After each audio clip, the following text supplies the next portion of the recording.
Alright, I was making a video and I was like 10 minutes in and I just realized that I was rambling, and I'm not here to ramble. I want to be short, succinct, to the point. I may have several points to make, but I'm going to try to do this as fast as I can. So, first off, this is my TradeStation account. You can see that I got deposits as soon as today, and then I started back in March 22nd of 2024. So it's been 6 months since I've started this account, and I started it with 1,800 bucks. Lost that in like the first week. But after losing that, which was just stupid on my part because I knew I didn't know everything about the market 6 months ago, but the whole point of me coming here and doing this and doing 6 months of 6 hours a day trading was to learn how the market works, learn the opportunity and potential in trading futures on the S&P 500.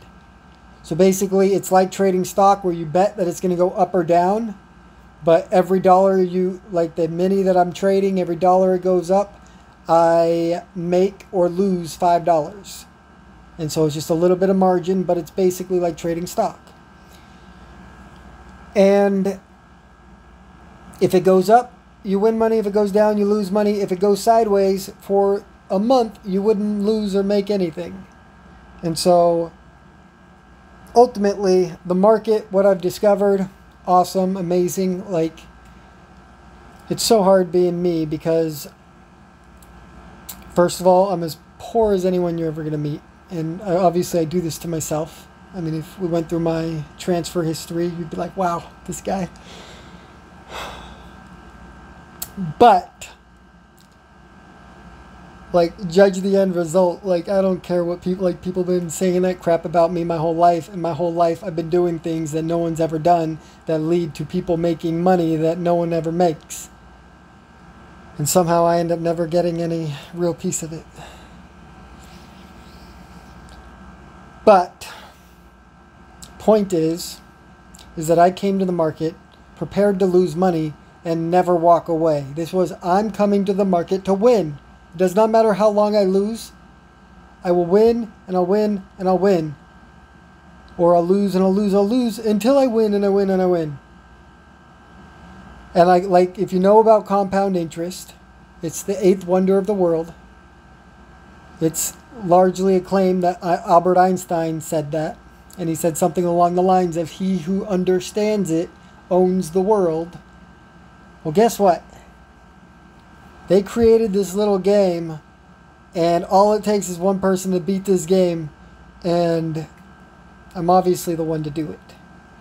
I'm the only one that can take losses like this and not be the guy on YouTube saying I'm gonna my whole life is over. Like, I'm the guy who went in on this, losing probably $5,000, and everyone around me saying, what are you doing? Go get a job. What's wrong with you? And I say, no, no, no, no. Like, I'm just about to break through.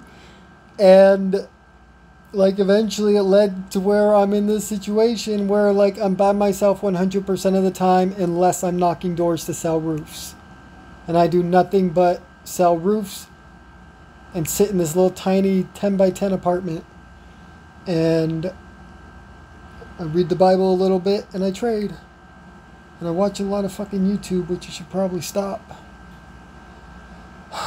We'll see. But if nothing else, maybe the YouTube community inspires me to get back out there. I was actually reading Psalms. And so, here's the point. Before I go on to the Bible, I want to finish the point about me and the trading. Like, this is the only way to gain power in this world. Okay? Everyone you know on YouTube, everyone you know in a position of power, making good money, connected with the right people to make that money, everyone you know supports this system. Now let me tell you what the system is. The system is very simple. You can pretend to pick a side. You can pretend to have principles. You can act like things matter. And they can even matter to you so long as you don't go too far to actually do something about it. Okay? And your only objective is to gather attention and make people angry at another group of people. And sometimes it's justified. Sometimes it's not. But the fact of the matter is that everybody out there, like somebody like Mr. Beast does something bad, and all these YouTubers start telling you about how bad Mr. Beast is. That's not because they want Mr. Beast to go to jail. That's not because they want Mr. Beast victims to feel or to get vindicated and reimbursements or what do we call it? Reparations, whatever you want to call it. And no. It is to gather attention, get screen time, and make you angry. That is the primary objective. Did you see the Russian payment to Tim Pool and company? What was the objective? Bring people in and destabilize by making them angry at somebody. It didn't say you have to say anything good about Russia. It did, and all these contracts are the same. Generate content that gets views. Now, here's the thing. Why is nobody trying to fix it? Why is Andrew Tate not trying to fix it? Like, how much you want to bet Andrew Tate, like, went to the government and said, hey, so I'm really awesome. I'm ready for this giant role, but we need to take me to the next level. And the only way I get to the next level is if you guys try to arrest me for something and I come out and I beat it. And I'm going to be your perfect little bitch that tells all these little minions that follow me to be no good dang adults. I prefer to call it, and I know this offends so many of you because you're so soft, I prefer to call it a Jew. Because the best I can describe of what my family wants to be, what my girl kind of, I mean, she was the most supportive. I wish I just could have won for her, but this is going to take a little bit longer, I guess. But the whole point, I mean, definitely her mother, though. The whole point is that everyone wants you to grow up. And they want you to do it the way that has been proven to work, to have a safe life, have a secure life, have a family. That's what everyone wants you to have. But that is literally the way of the Jew. And there is nothing good their way. And so, obviously, if you've read your Bible, you know it says that the only way to heaven is to be like a child. But it didn't mean to be mentally handicapped. Because most kids, not only like today, are severely mentally handicapped, but like, even when I was a kid, and I was the smartest freaking kid you ever met, like, I wasn't smart. I was inexperienced. You can't be smart without experience. Like, unless you've done something with your life, you ain't nothing. I don't care how many books you've read. It takes the blood, it takes the sweat, it takes the tears. Literally all of them. You can't just go in and win all the time. And yeah, you have to earn it. And so one day soon, I expect it to be starting on Monday. Like, I'm going to start making a ton of money in the markets like I always do. I mean, today I was up $400 and I started with 150. And I freaking gave it all back in the last hour. And I was only trading one contract to get that $400. And then I went up to 2 contracts and I know exactly what I did, and I do this thing where it's like I'm convinced it's about to move in a big direction, and so every time it goes up or down, like I'm just betting one side or the other, and it just all day long just kept eating me until it got like close to broke even, and then eventually you get so low that it's basically your last trade and you got to hold, because if you hit the stop loss, then you are no longer allowed to trade for the day because you don't have enough account balance. Like, that's basically where I've been at for 6 months now. But it's not important. What's important is that, like, I've learned so much to know, and I've won so much, and I know how to wait for a proper trade that, like, only pays a lot of money. But I want to be the guy that's making money all fucking day long, and I'm pretty sure it's possible. I definitely need to take it back a step. I mean, I'm trading an average 100 contracts a day. Some days I hit 250. And that's crazy. Like, you go ask anybody, if you're trading one contract at a time and you hit 100 contracts in a day, you're probably trading too much. But, like, doing that is the only way to know if you can do it. Like, everyone's going to tell you it's impossible. You go ask anyone, they will tell you it's impossible. But, like, unless you go do it and lose the money consistently and consistently and consistently, looking at every new pattern that can possibly come, like, until you do that, you don't know what's possible. And so the absolute worst case is that by focusing so detailed on the, like, because I'm so good at determining when it's a high or a low and just going like short on the highs and long on the lows and just letting it run into hundreds of dollars of profit per one trade. I've done it so many freaking times. But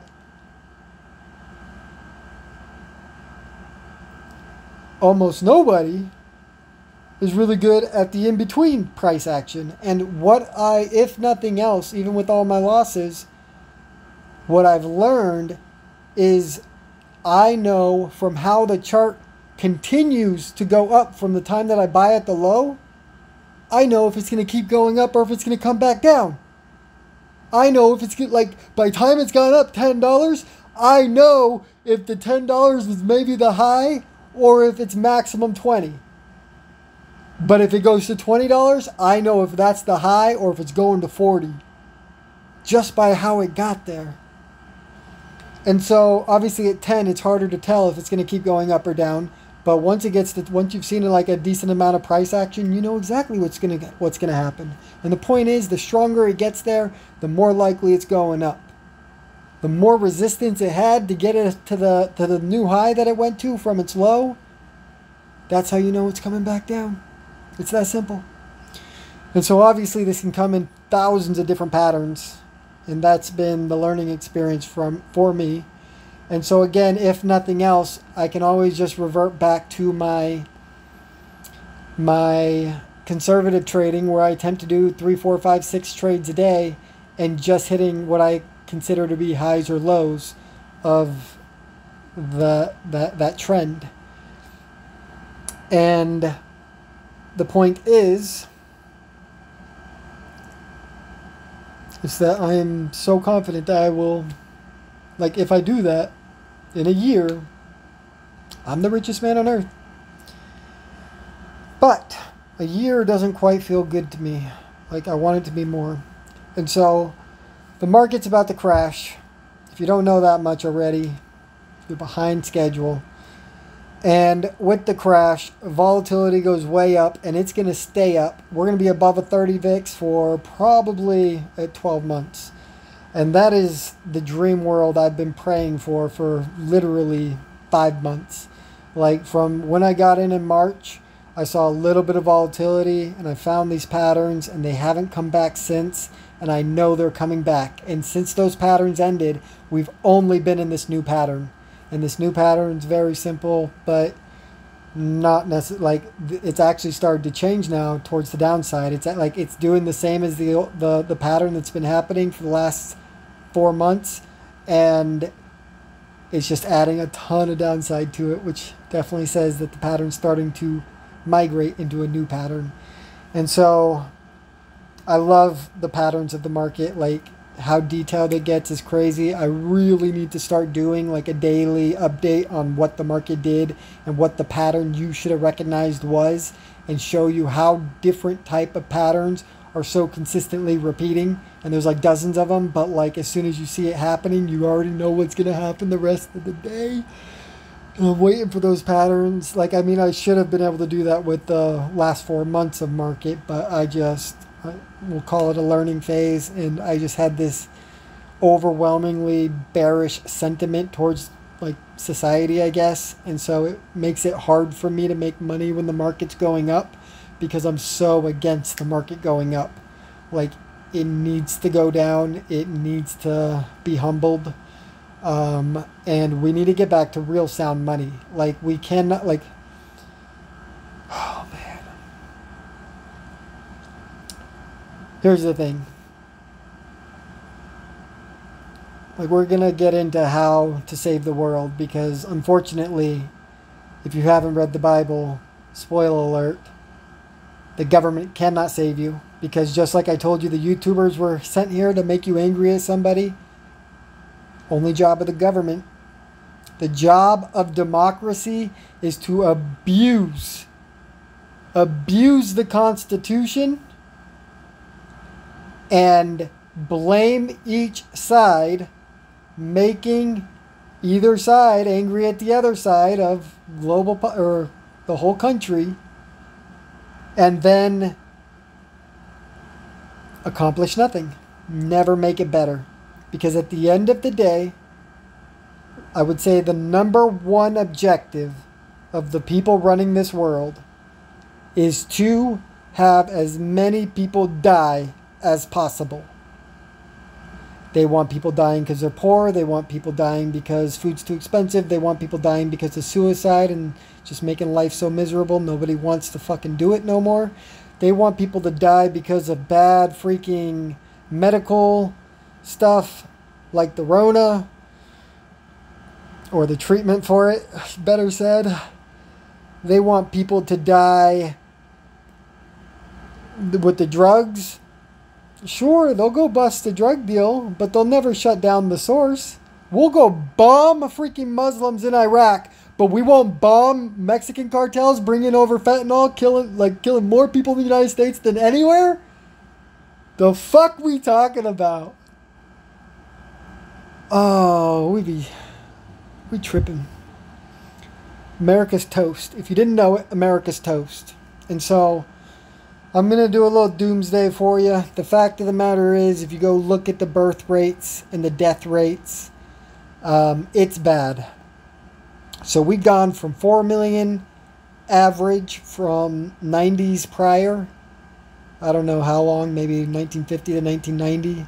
And maybe in 1950 it wasn't quite 4 million. But basically we built up to a little over 4 million a year. And we've been on a slowdown trend since the dawn of the internet. Surprise, surprise. Slowdown trend. Every year there are less births. Every year. And that's counting illegals. Think about that. And so I think last year we were at like 3.6 million. And if you look at the death rates, skyrocketing. We went from 2 million people dying in the 90s a year. COVID, we hit COVID, I think we hit 3.6 million. I think the births and the deaths, or no, it was 3.4 and the births were 3.6 in 2020. And so, point is that births have gone down in 2021, 2022, 2023, and you know they're going down in 2024. And the point is population is maxed out. And there is no generation to come and save the retiring generations of the next 2 decades. There is no more retirement. If anyone's planning on Social Security, that is out the window in 10 years. It is impossible to keep it going. And it would have been possible if you had more kids.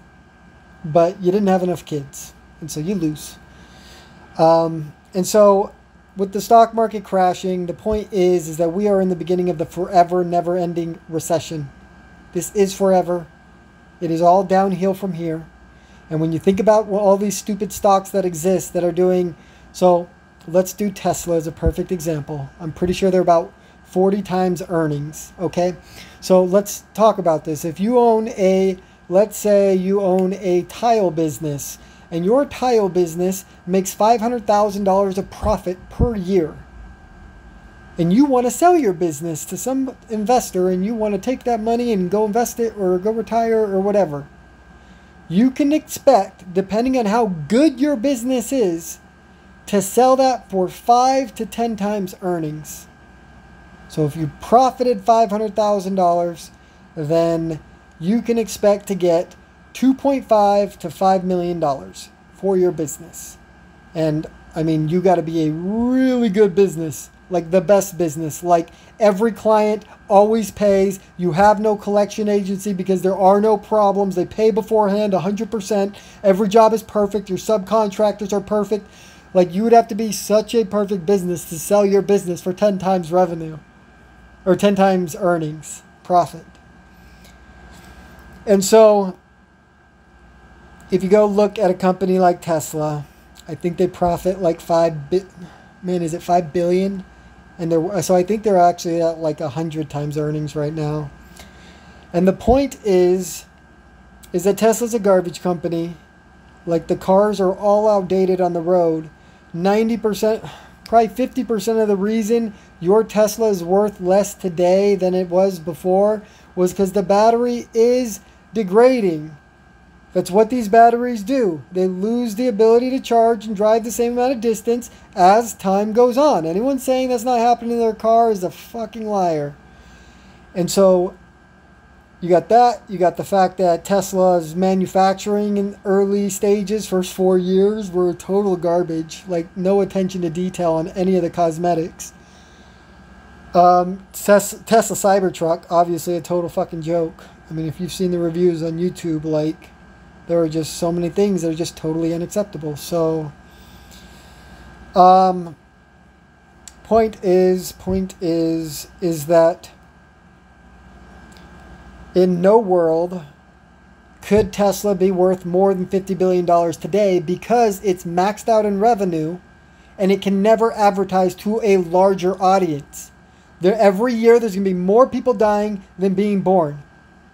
And the only ones that are being born, like the ones that are accelerating in births, are illegals, and they're never going to buy a freaking Tesla. They old school. Like, they want that 1980 Jeep. Look, again, the point is that right now, Tesla has to come down at least 90% in stock. It's got to go down to $20 to be fair value. And that's if you have a generous auditor. But like, if I was the auditor, it's probably got to go down to $5. Tesla's garbage. And like at $5, it's still going to be a $5 billion market cap. Which is what it probably should be. Because it can never get bigger than it is now. Go look at its growth charts. They've peaked. And the ability to sell to people is only going down. Get that through your head. Population is declining. We are there. And like the ability to mass out communications and advertisements is maximum. They can never sell more cars than they're already selling. There's no buyers. They're already hitting the maximum number of buyers. And the idea that there's going to be an equal number of people in the same position as last year, they're ready to pull the trigger now and buy that car that, like, to replace the person that bought the one before, not a chance. And do you know how many people bought Teslas more than once? A lot. A lot. And do you know how many of them are upset after seeing their values of their cars plummet? A lot. A lot. Do you know how many of them are never going to want to go through that experience again? A lot. Because the value's not coming back. That's the thing. There's going to be a lot of Tesla diehards. They're going to be like, oh, like, everyone's just being a baby. Like, Teslas are invaluable and, like, just give it time. The value will come back. It's a hot commodity. No, it's not. It's garbage. I mean, electric cars has potential, but not under this government. Not under these rules. And so,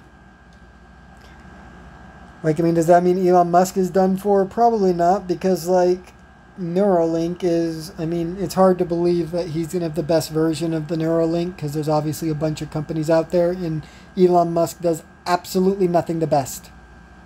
I mean, you can try to say SpaceX, but that's garbage. Like, he's not doing anything. He's just raking in a ton of money to hire people to claim to do shit. Like, Elon Musk doesn't do shit. And the point is that at every other company, they don't talk. They're not bragging. They're just building. They're all testing patients too. Elon Musk is just a fanboy everyone gets to adore. Or Elon Musk is just the person that gets to get all, like the establishment said, we'll give Elon the world of fanboys. And so, point is, population decline means all these trillion-dollar companies can never beat their current numbers. And once you factor in that no longer can these companies justify being valued above their earnings because their earnings have proven to peak. But once you make that realization, you then realize almost every stock is overvalued by at least 75%, and most of them by 95%. What does that mean for the stock market? I mean, from my best guess, the never-ending forever recession, which means 3 years to get the S&P down to 1,000 from 5,000. That sounds about right. Except for the fact that they don't got 3 years, because I'm going to do my stuff way before 3 years. You can take that to the bank. And so, I feel like I've gone enough into the market garbage. Enough into the doomsday of society, because it's as bad as it's ever going to get. It's the worst. Like, back when I was young, I thought the world was horrible. And I was pretty disappointed by everything I saw. Like, at least I was raised by a good family, and I saw, like, good teachers that tried hard. And so, like, I felt some type of responsibility to reciprocate my efforts towards their efforts. Like, if I see someone trying, I'll try as hard as they try, basically. I never want to try harder than when I see other people trying. It's just in my DNA. And that's why I'm able to do, instead of, like, just trying hard, like, because I try harder than anyone when it matters. Like, I take these opportunities where I find an opportunity and I go all into it of this is my life. I eat, sleep, and breathe it until I understand it, I perfect it, and I observe its potential in my life to change my life. And if it's worth it, I follow it. If not, then I walk away. I just walk away. And I've walked away from so much. A lot of things I didn't want to walk away from, but it was necessary. It was necessary. So, what's the point of this video? I guess the point of this video is to, aside from shit on the world and all the people in it that are claiming to be influencers or anything else, if you claim to be in a position of power, if you claim to be rich, if you claim to be an influencer, like, I despise you. Just know that I believe you are the worst people on earth.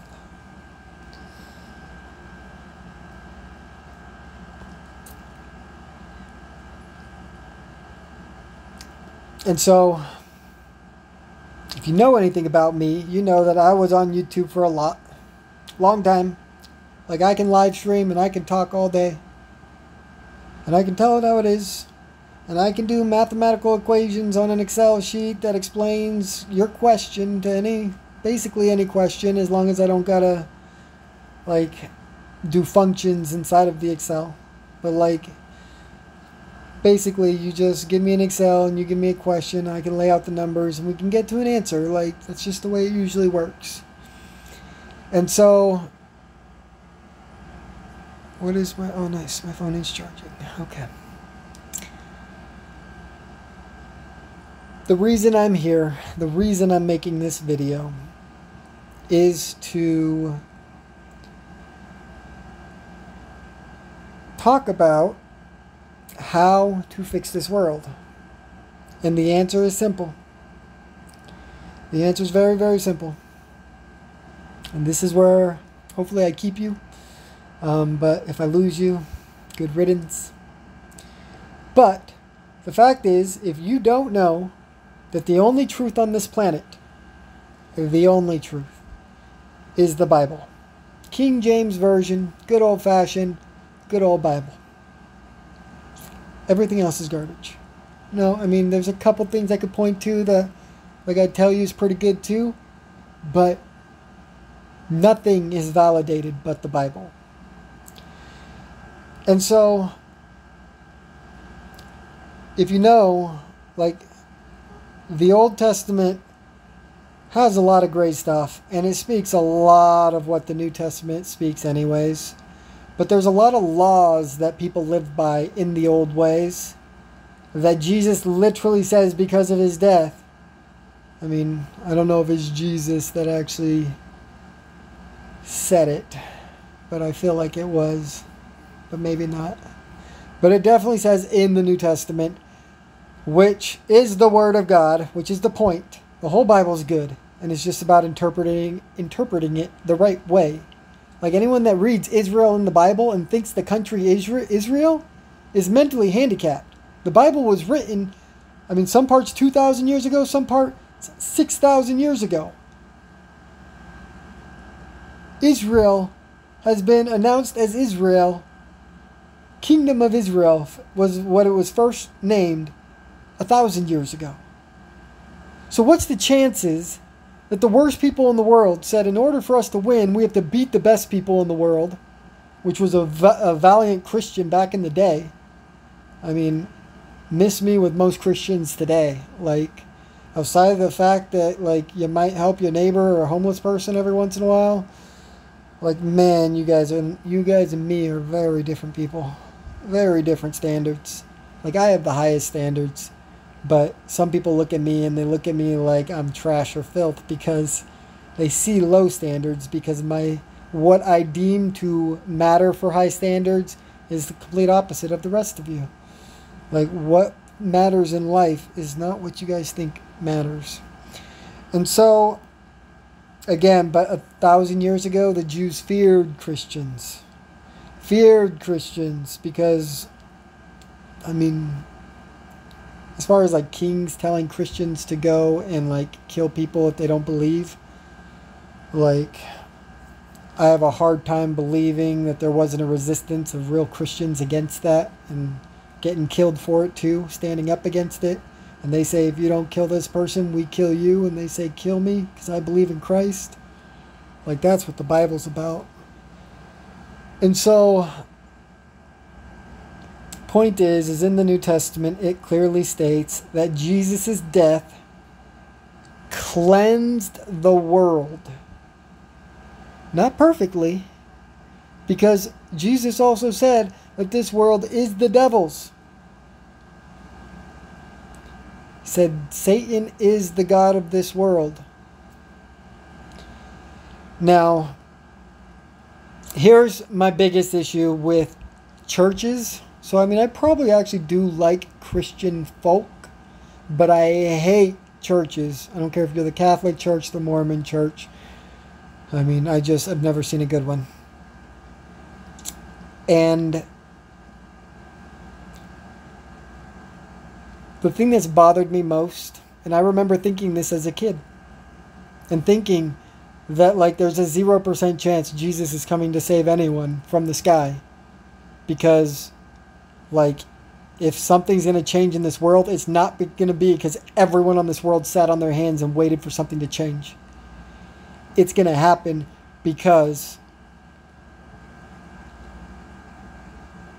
somebody took on the challenge of Christ.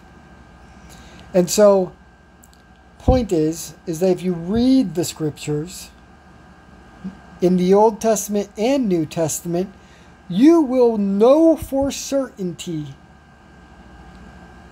that Jesus was never the second coming. Jesus never said he is going to be the second coming of Christ. He actually said God is going to be the second coming of Christ. When they said, what is the kingdom of heaven, Jesus? Jesus says, the kingdom of heaven, I will liken it unto you as this parable of a king or a rich man having multiple lands, giving a land to a people that they might work the land and share the profits. And He sent people to go collect the prophets, and they were beaten up and sent away. So he sent his son, and they said, if we kill him, then it's ours forever, because there's no one to take over the land after the old man dies. And so they killed the son. And Jesus said, so this is Jesus, already knowing he's got to die, telling you that they kill the son. And he says, what do you expect of this mighty man to do? But gather his army and lay waste to those who killed his son. Think about that parable, and you will know for a fact, that parable, only purpose of that parable was to tell you that Jesus will come to die so God can come to redeem. Jesus dies, it cleanses the world, so you no longer have to live by the old laws, and now the new law is open to anybody and everybody. Literally anyone on this earth can choose perfection, and Jesus will come to you and make you a God. That is the facts of the Bible. It is called exaltation. We are all See, I really hate when people say that Jesus died so I'm saved. You're not saved. None of you are saved. 0 of you have been saved, and 100% of us are going to hell right now. Because we are not worthy to embrace heaven, and we never will be, except for the fact that God will come down as the second coming of Christ, and he will show the way for people to, first of all, believe. Because what does the Bible say about people of the end days? He says, you guys have fallen asleep. The fathers are asleep.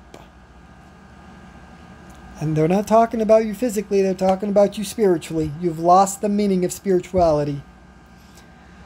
You've lost the meaning of sacrifice. You think going to work to pay for your kids and your wife makes you a better person than other people, and it arguably makes you a worse person, depending on who you're comparing to.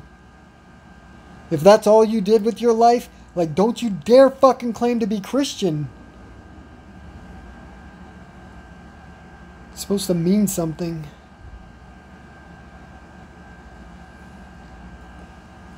What does Jesus say about the Christians? He says the Christians, if you want to be a true follower of Christ, you will hate your brother, you will hate your sister, you will hate your mother, you will hate your own fucking life. Because it sucks. What does it say about the second coming? It says, literally, it's Jesus speaking in Revelation, and he's saying, I know you, I know your works, I know your poverty, I know your faith. And he says, thou still hast a little energy. And he says that this man will exalt himself into the throne of the kingdom of heaven. And so, my biggest problem with churches, Mormons, Catholics, all of them, is that they preach to you that Jesus is coming from the sky, fires out of his hand, killing the wicked, rapturing the righteous, and then ruling the in-between. What a stupid person could possibly think something like that's going to happen. You got to be fucking stupid.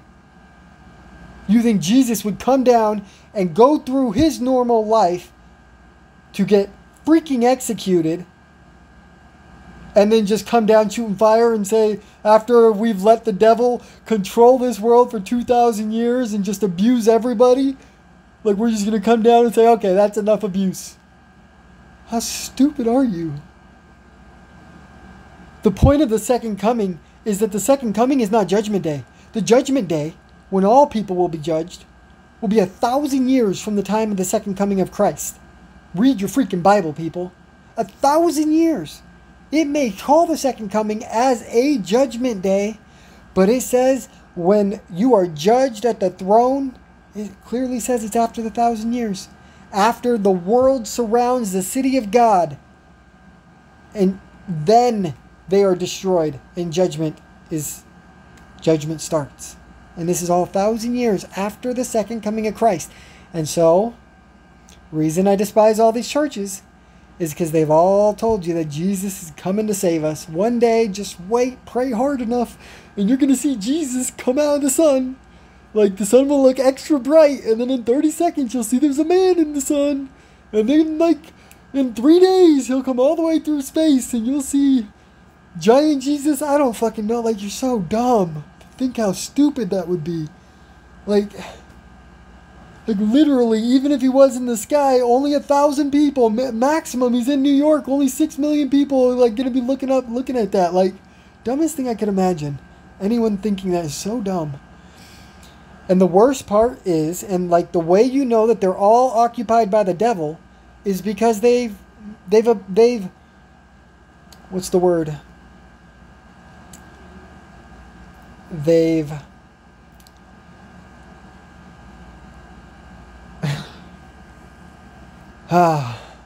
massacred the meaning and words and interpretations of the Bible. They massacred it.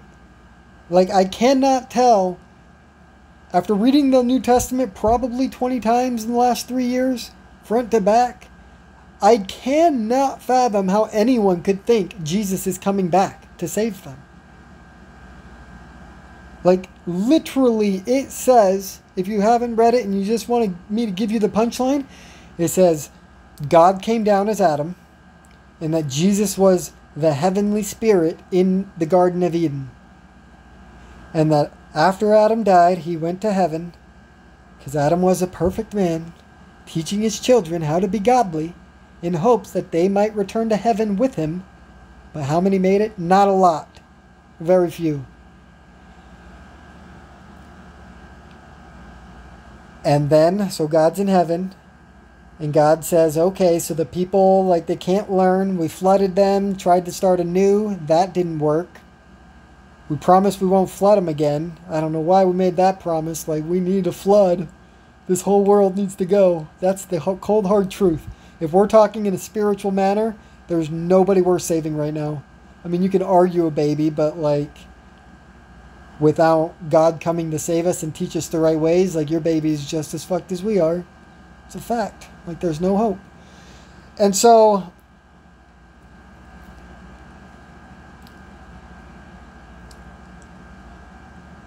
like, if you're offended by the cussing, like, go read the Bible. New Testament talks about prophets using strong words. Get over yourself.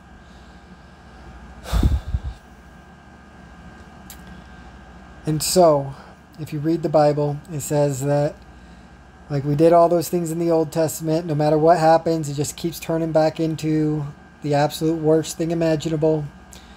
Freaking everyone's about sex. Everyone's about money. Everyone's about transgenderism. Everyone's about just destroying what it means to be a godly man or woman. And what happened? So God then says, okay, we got to create a new plan. New plan. Time out. Devil's too powerful for me to save my children, because, like, God's not coming down as Adam and showing people how to live for 1,000 years in this terrible fucking world because he enjoys it. Like, you don't think God enjoyed being a spirit in heaven that was, like, more than a spirit, that was everything? Like, obviously he's taking a downgrade by taking a mortal body. And so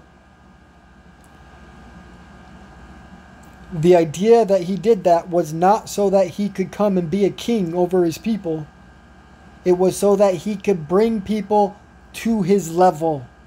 Because he created a test that says, if you pass the test on earth, you become a god. That is the purpose of the Bible.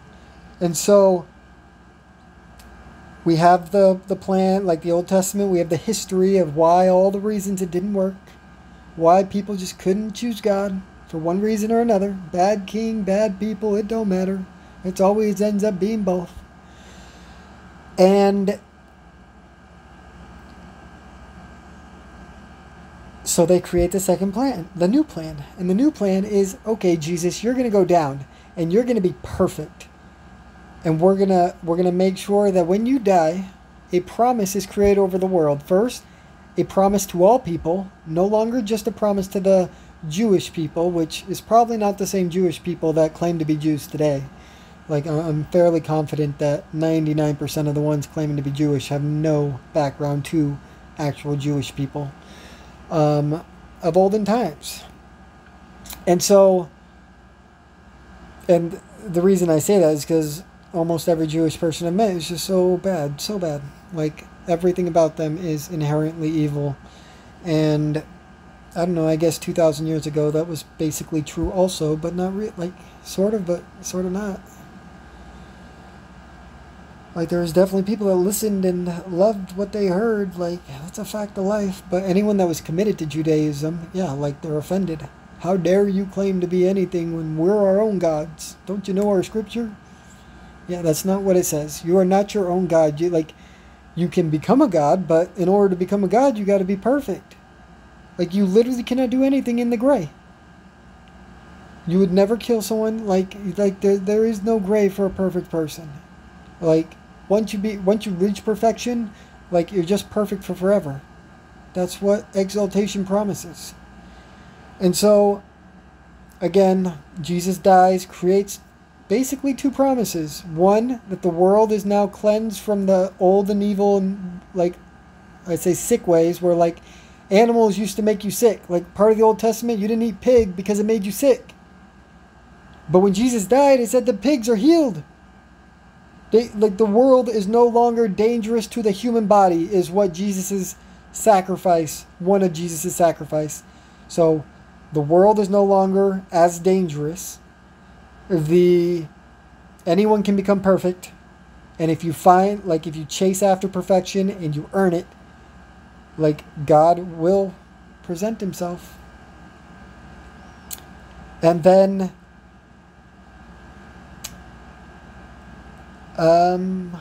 yeah, I mean, I guess that's it, really. So those are the two things. And, well, so I guess the third thing is that Jesus is now a perfect living God in heaven. That's a fact of life. So not only was he reborn, now he has a body, because, like, the other argument of Jesus having to come and die, or at least come and get a body, was that if God created Jesus, that means Jesus never had a body, because it's the first time anyone's had bodies. We came here to get bodies. That's part of the plan. And so, like, either way, Jesus may have had to come, but did he have to be, like, absolutely fucking destroyed in the worst ways possible? And, like, shunned for offering the best advice and the best power possible? Like, only good things would have happened had Jesus taken over 2,000 years ago. Like, we would be the happiest people. The whole world would just be thriving. It would have been never-ending joy. And so, point is, Jesus dies so that the promise is set. History may continue. Now, if you read about our God in the Bible, our God is the God of liberty. He wants everyone to have a choice. Everyone, the big difference between Lucifer and Jesus was Jesus says, I'll go die to save the people, and Lucifer says, let's force them to be good. And the idea is, if you're forcing someone to do something, then it doesn't really matter. It doesn't really count. Like, if I force you to be good, then you cannot become a god that way.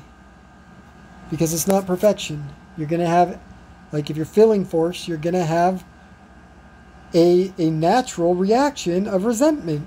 Nobody want to be forced to do nothing. And I don't want to force nobody to do nothing, but I want to help you be in a place where you're no longer forced to do things. I know I said I restarted my last video because I was rambling too much, and now I'm, like, way gone in this video, but I feel like it's important, and I'm almost done, I promise. And so, again, the point is, Jesus created this promise that anyone can come and be perfect.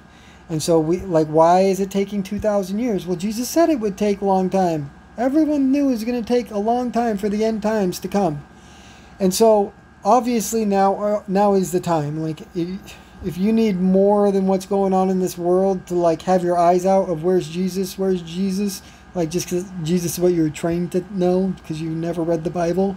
You should be saying, where's God? Where's God? Like, God got to be here somewhere.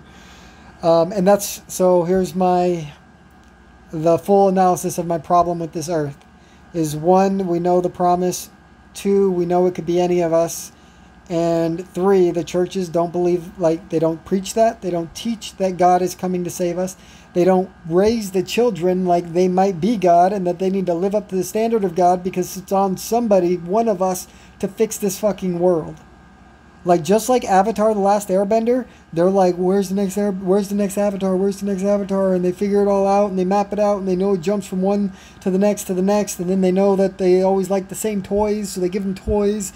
Like, we should have had a program in every fucking church testing children to say who's the best kid around and, like, try to nourish it. And I don't mean smartest, I mean just wisest, maybe. Most spiritual, definitely. Highest standards, absolutely.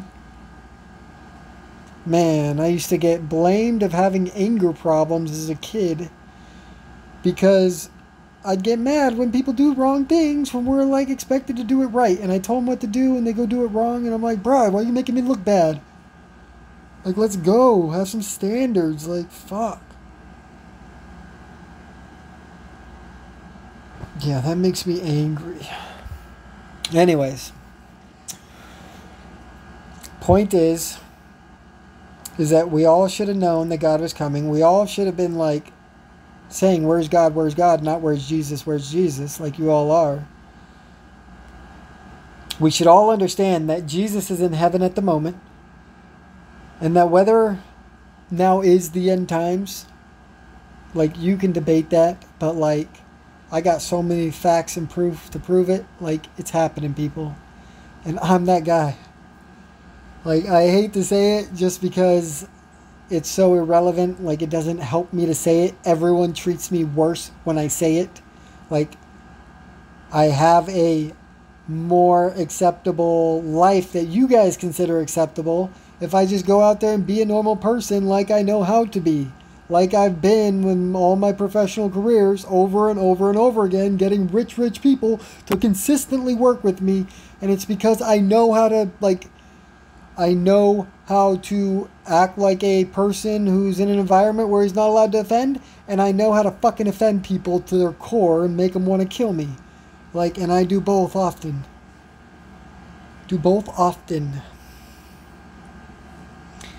And so, again, I guess I gave the punchline away. I am God. Yes, it's true. And I just want to, like, first we're going to look at this guy real quick. I said ignore theology. This is AI. And religion. On the earth, only focus. So ignore every theology and religion on the earth. Only focus on the KJV New Testament, which character in the New Testament is stated to have the responsibility of the second coming of Christ. And he says, or it says in the New Testament, the responsibility of the second coming of Christ is primarily attributed to Jesus himself. Verses such as Matthew indicate that Christ will return in glory. But Christ returning, like, think about those words. Like, there's a lot of times that it says Jesus Christ in the New Testament, and there's a lot of times that it just says Christ.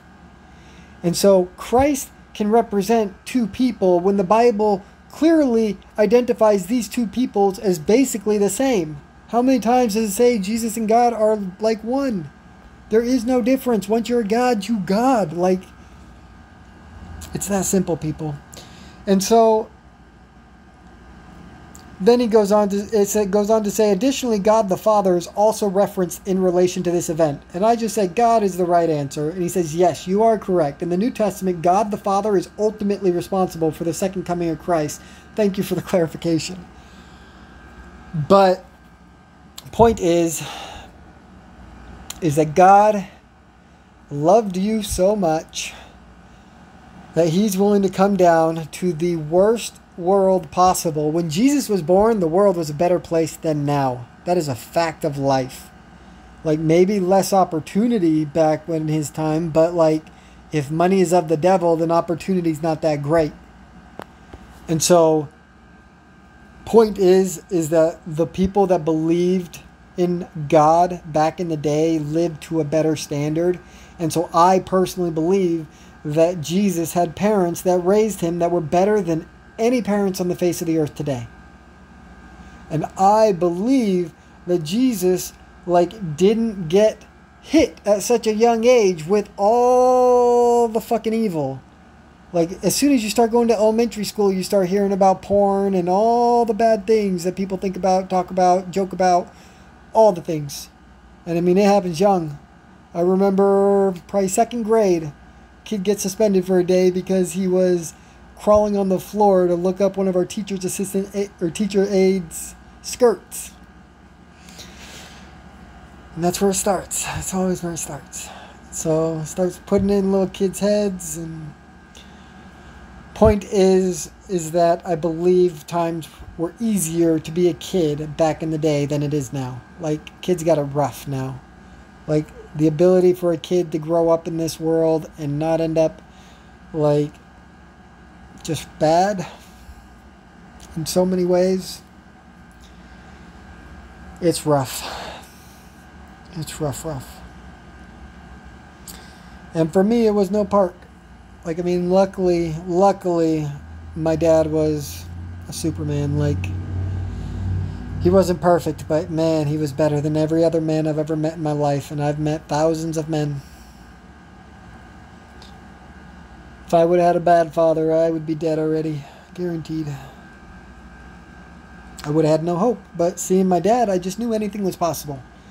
Seeing my dad do all the things that people told him. He was more on the physical scale of beating the impossible. Every time someone thought he couldn't do something, he did it just to prove that he could.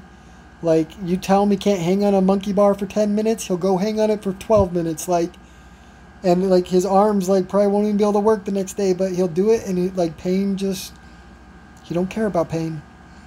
And so it's allowed him to beat anybody up and run insanely fast miles and just beat everyone in every little stupid competition anyone can think of when they're trying to prove they're tough. And he says, no, I'm the tough guy. He's never the one trying to get people to prove how tough they are, but as soon as someone starts talking, he says, pretty sure I'm tougher than you, bro. Shut the fuck up. Except he don't swear. And I just took that personality I was instantly berated in school when I tried to start fights. I didn't try to necessarily start fights. I felt like people were bullying me, so I started calling them out, saying, let's fuck, again, I didn't swear back then, but I was let's go, I want to fight. I'd say mean words or whatever, and I always end up in teacher's office, principal's office, whatever, because I was being too aggressive. And it was but they were the ones that wanted to fight. They were the ones that pushed me. They were the ones that this, that, and the other. And I'm allowed to defend myself, and they deserve to get their ass kicked. And I don't know, I guess at the point where they've pulled both of us into the principal's office to talk about it, the guy's proved he's such a bitch that how could I beat him up after that? And I never did, because I'm too nice. But point is that I took that energy that my dad I saw in my dad, and I loved the energy, and I said, instead of being the tough guy, I'm going to be the smart guy. And little did I know that being the smart guy, basically, there's no way you can be the smart guy and not end up finding out that the Bible's the full truth, the whole truth, and nothing but the truth. And then once you find that out, fuck, it sucks to be the smart guy. Because you just you're not allowed to have a life. It literally says you have to burn your life down if you want to be the good guy. If you want to be the guy that overcomes, you have to burn your life to the ground and prove you don't want anything. Prove that absolutely nothing in this world is worth for you to live. You don't want to live in this world. And you have to prove that there's nothing about this world that makes you happy to live. And that is exactly where I'm at right now. Nobody's walked away from more money. Nobody's walked away from more people, more healthy relationships. Nobody's burned down more bridges than I have. And now I've burned them all. I mean, the best connection I could get was, my brother owns a roofing company and I'm allowed to sell for his company. and I'm in a place that he's working and knocking on doors, and he's paying for this tiny little 10 by 10 apartment. And I do that and I trade, and that's it. I don't talk to nobody. I don't do nothing. Like, unless you're a client, I don't talk to nobody. I don't do nothing.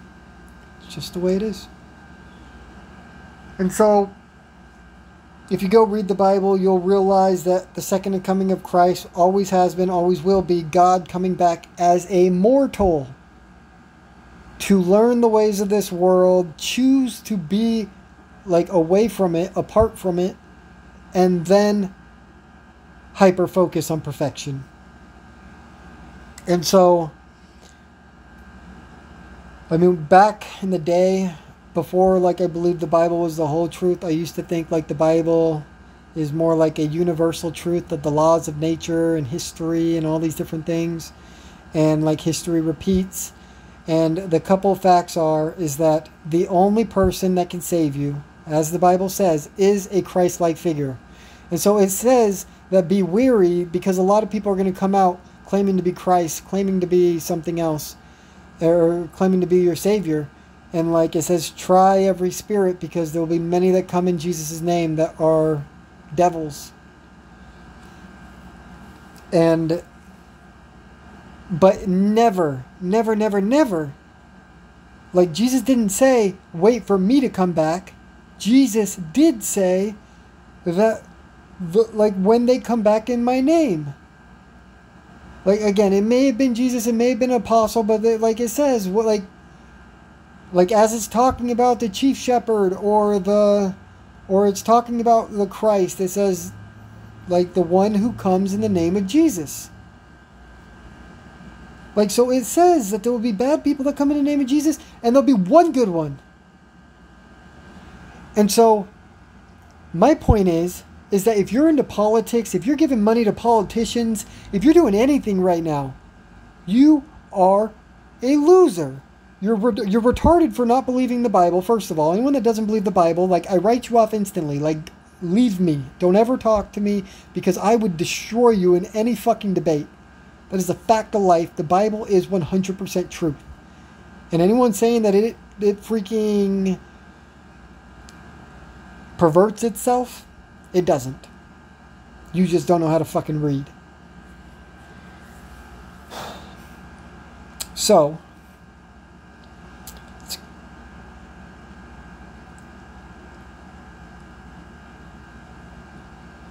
the point is that if you're supporting Republicans, you're supporting a devil. If you're supporting Democrats, you're supporting a devil. The fact is, everyone in this world, unless the only chance a person in this world wanting your attention, wanting your money, wanting something from you, the only chance they are not a devil in your life is that they're claiming to be God. You have to understand that. That's the only chance. And then at that point, there's like what? A 0.0001% chance that you're actually speaking to the God?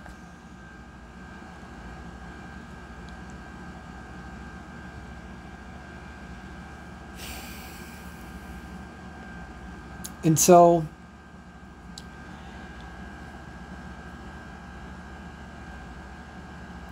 no matter what they bring out next, no matter what you hear, you know it's a lie. You know they're going to make it worse. You know this world is designed to kill the poor and elevate the rich. And if you want to go chase to be a rich and be like every other Jew on this planet, like, you're all Jews. I don't care if you practice Judaism. If money is first in your mind, you are a Jew. End of story. Just the way that anyone can be Christian, anyone can be a Jew. And it's all about how you live. And from my perspective, 99% of people on this planet are Jewish. I mean, it's probably not 99%. No, because like a large group of the poor people are still, like, if you're poor and you're chasing like bad things, you're committing crimes, you're chasing girls all day, like, you're no better than the Jew. And I'm not trying to say I haven't been no better than the Jew. I've been the Jew, and like, I swear to God, hand on the Bible, I left my roofing company because I saw it as something that was going to give me a chance to retire in 30 years. And I couldn't accept that. I couldn't accept that way of life. Like I felt the 4 years I was at the company, I felt how it was making me resentful towards my employees. And part of it was because of them, and part of it was because of me, and part of it was because of the insurance companies. Everyone had blame in it. But I felt unhappy is the best way to say it. And that's the difference between me and everyone else, is that when I do bad things, I feel remorse, I feel sorrow, I feel pain, I feel unhappy, I feel uncomfortable, and I just don't ever want to do it again. And so I've done a lot of things. Like I've tried basically every drug except for if it takes a needle. I mean, I haven't done like fentanyl or anything. I don't know if those are pills and stuff, but I've done pain pills, but again, I've tried everything. But I mean, outside of smoke weed, I haven't done anything in 3 years at least. And before that, like the only thing I did 3 years ago was mushrooms once. And before that, like I did meth maybe 8 years ago, 9 years ago. And then I've done acid when I was 18, so 14 years ago, 15 years ago, almost 16 years ago. Damn, I'm old. Damn, I'm old. 34, September 23rd, 2 weeks. Damn. And so the point is that almost every single one of those things I just named, I did it one time and I never did it again. Because it hurt me. It made me feel uncomfortable. It was like everyone else having to, like, wow, bro. And I'm just like, fuck, man. Like, I'm freaking out, man. Like, this ain't the way my brain's supposed to work. And so I just walk away from it. And it's easy. And, like, I haven't even had a drink of alcohol in over probably 3 or 4 months since I last drank some wine. Some red wine.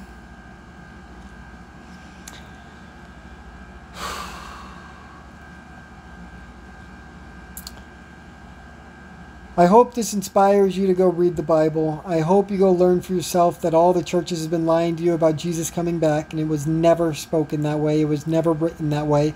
And if you go and you like listen to popular people pre-1900, go read what the king writes in the Bible. Like, everyone knew it was God coming back to rule the throne, rule earth.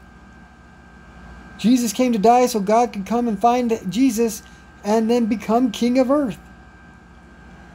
And so again, nothing can overthrow the governments. Nothing can fix the poverty in this world except for the people uniting around one person and saying, that is Christ.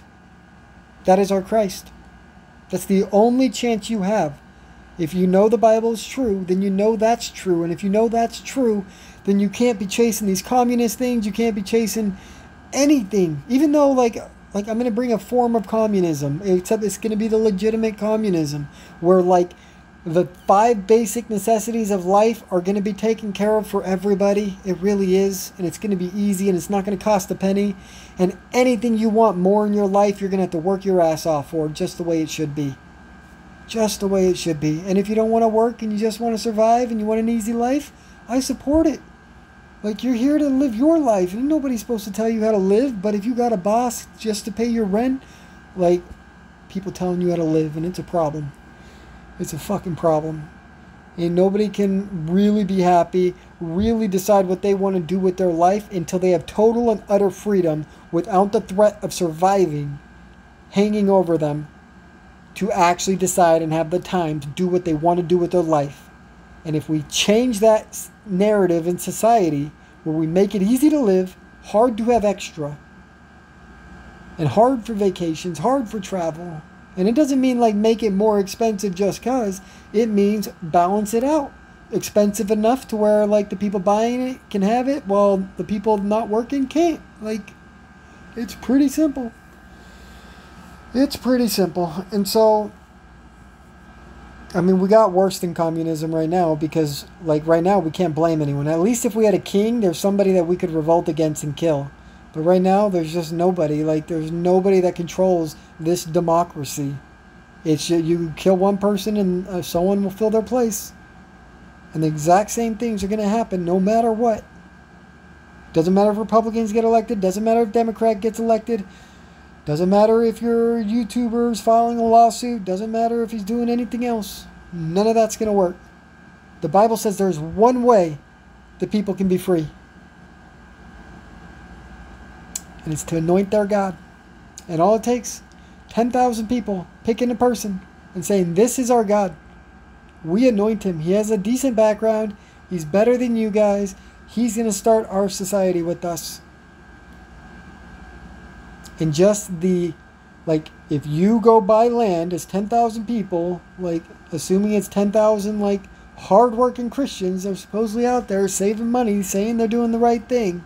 Well, if you're out there, 10,000 of you can go buy your own land in the middle of nowhere, create a water reservoir where you have infinite water, like, start a beautiful big farm, and create a little system where everyone in that society got what they need. And most of them can still be working, but still making money, still contributing to the system. And the point is that you would have a better way of life for these 10,000 people. It would attract so many desperate people that want to come and work hard and just be free from this godforsaken world that we have right now. And the point is that if one person is held up like that and goes and actually does it, there is no, like, the world would be so attracted to it that this person would become, like Andrew Tate's the most Googled person on earth, this person would become the most Googled person on earth just because people gotta see during these crazy, crazy times, which are somewhat described in the Bible. During these times, like, Christ is supposed to appear. It says the chief shepherd shall appear. And so I feel like there's so many desperate people in this world that they're waiting for that person that they can raise up to give more power. Because, like, as soon as you go from 10,000 people, the point is that all the desperate people are going to look, and all of a sudden you're going to have 100 million, maybe more people that are willing to do what you ask. You go live, you'll have 100 million watchers. Like, that's how many desperate people there are. And it might be more than that. I'm not sure. But the point is that person has more power to go and change anything in this world than anyone else. Just do it.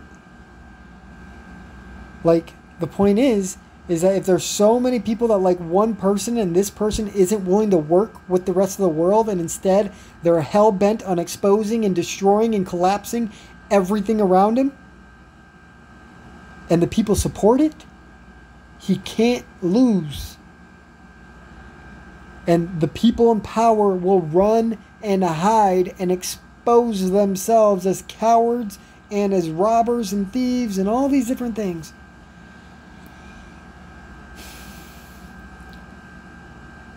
For the longest time, I felt like my birthright was stolen, just as an American.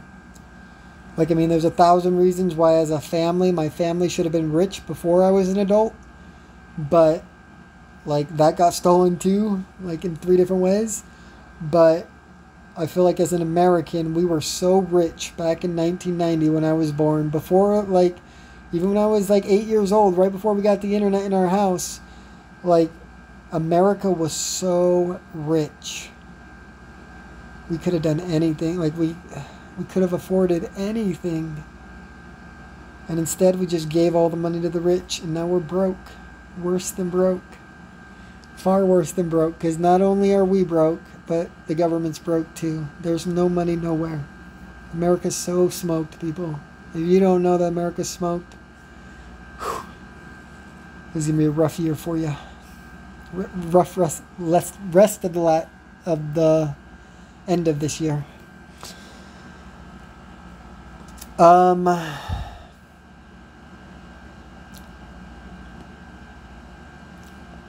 Let's try to wrap this up. So, I'm pretty disappointed with the way that things have gone for me in this last month, because I really thought things were going to start accelerating for me, and I thought I could do it from behind the screens and all this stuff, where I just trade, and then one day I come live and I say, look, I made $1 billion. Love me. Call me your Christ. So I guess those are two things I'll say. One, I'm going to talk about, I kind of just forgot that. But two, like the other thing is that like everyone out there, all the psychologists, all the doctors say that it's impossible to do what I'm trying to do. For a broke person in a stressful environment to trade his way to a fortune. They say mentally it's physically impossible for you to create the mindset of a winning mindset under those circumstances. Like you will self-sabotage all the time. And so far, that's what the data proves. So far, I'm proving their data 6 months accurate. But I've seen enough to know that if I'm willing to take a year to win, like I can win in a year. And so maybe I'll go this next 2 weeks as hard as I've been going, and then like maybe if that doesn't work, then starting after my birthday, maybe I'll take it back a notch and only go for 10% a day over the course of 3 or 4 trades rather than doing what I've been doing. And so I'll give it 2 more weeks. Hopefully I can come and crush it. That's the other thing. I am going to go live for these next 2 weeks, and I'm going to show you my trading. I'm going to show you how to trade. I'm going to show you the patterns in the market. I won't be right every time, but like I'm right plenty of the time. It's a little bit worrisome because I only have $150 in my account. I have like my options account, but there's only like $200 in that right now, but it's all on one option. It's a put option, and I held it over the weekend, so fingers crossed the market crashes, and like like if we go down another $200 on the SPX, I should be up about $2,000.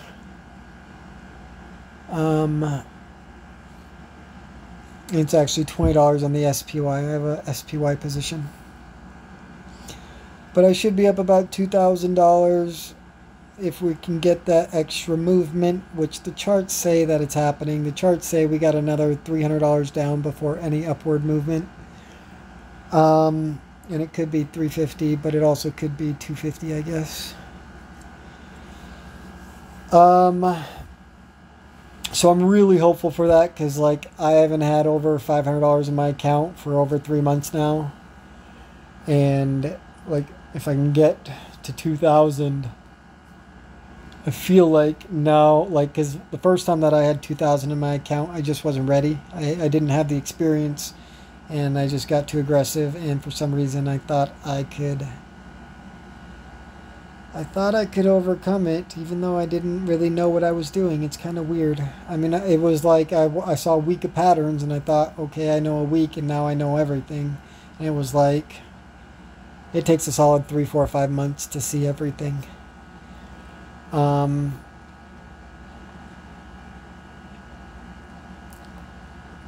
And so, yeah, I mean, I'm going to live stream my trades the next 2 weeks, and I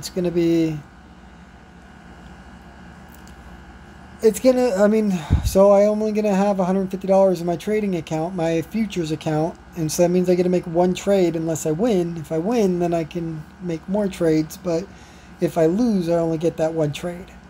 And so I probably will have to end the live stream early if that happens, but if I win, then I'll likely like trade every day from market open to market close. Sometimes I have to do a roofing inspection or something, but I should be able to do it most of the time. And we'll just see how this next 2 weeks go. If the 2 weeks are just terrible, then there's a decent chance I may have to go get a job that's, I don't even know, bro. Like, I mean, honestly, death sounds like the best answer if 2 weeks doesn't go well for now, but like, there's just no options for me. Like, the roofing thing's going kind of okay, but it's hard. It's not my favorite. And so I'd be fine going and getting like, I don't know, maybe a job where I work like 2 to 10. And that way I can wake up in the mornings and trade the markets a little bit and just get my 10% every day for a year until I'm a billionaire. And it's like, if I have to do that, I guess I have to do that, but I prefer not to. And the only way that I can really not do that is if I have 5 to 10 grand in the next 2 weeks, which is totally possible. I mean, 5 grand in a week if you just do 100% 5 days in a row. And I've done 100% 2 days in a row, but I haven't been able to beat 2 days.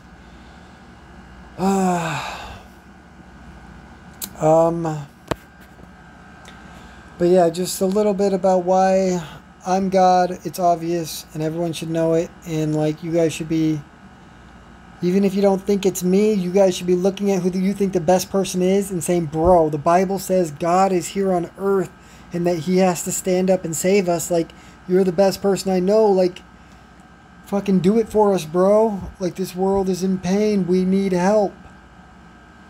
And if they're the best person you know, like, at least you'll humble them when they cower in fear at the idea of telling other people they might be the Christ. Oh man, everyone's so scared. Scared about what people think, scared about their jobs, scared about everything. And I'm just over here acting like nothing matters for forever.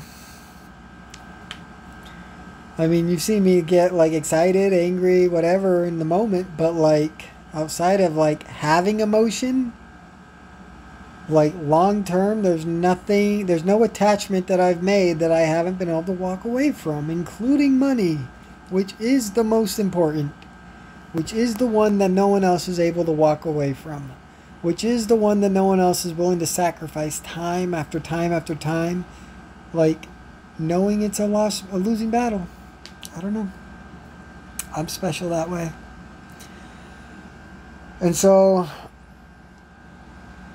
there's a part in Revelations, I believe it's chapter 11. It talks about the signs in the heavens, and it talks about certain number of stars and certain in like multiple constellations. And basically, if you look at our solar system and our constellations, like there was a sign in 2017 that matched perfectly with the message in the Bible, and it happened to be on my birthday, September 23rd. And like there's an idea like in Daniel that talks about like 7 years of potential pain and the beginning of the end times type of thing. And so if you go 7 years from that day, it would be this September 23rd. And that's sort of when I expect something big in my life to happen. But at the end of the day, that's just my 34th birthday.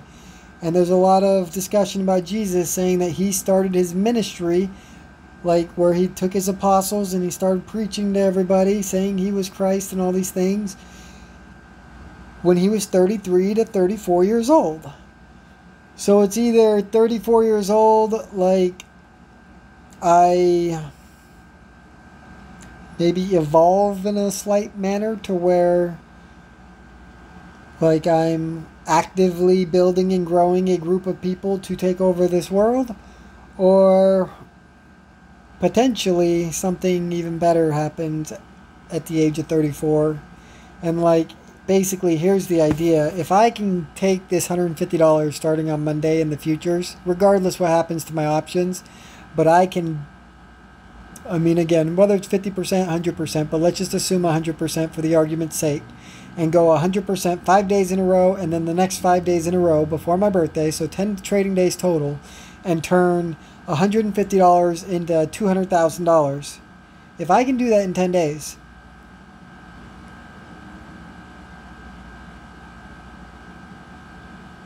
I feel like, and hopefully I don't have to get that far. Like if I go 5 days and I get to 5,000, so maybe 7 days and I get to 20,000. $150 to 20,000 in 7 days by making the same percent every single day in a row. Like if I can do something like that, you would think that's enough to just go instantly viral. Like the whole world, like anyone that's ever thought about trading, gotta come check my channel out, find out what I'm trading, why, how, and why is it working. And then once you realize that everyone in the world says that trading the market and beating it like I claim to going to do is impossible, especially in my situation, well then, what should you think about the person doing the impossible and trying to share it with you? I'm not trying to do this so I get a bunch of power that I can control a bunch of people and get a bunch of employees and buy a bunch of girls and do all this gay shit. No, I want to dominate the people dominating my life that stole my American rights, freedom, and wealth from me. I want to crush them for you. I want to make it to where no one ever kills themselves again because they don't know how to pay a fucking bill. Or put food on their own fucking plate. Or sleep in a fucking 100-degree weather. Or 20-degree weather. I mean, snow can be just as bad as the heat. I just happen to be in the heat. Snow's probably worse, honestly. Especially if you're poor.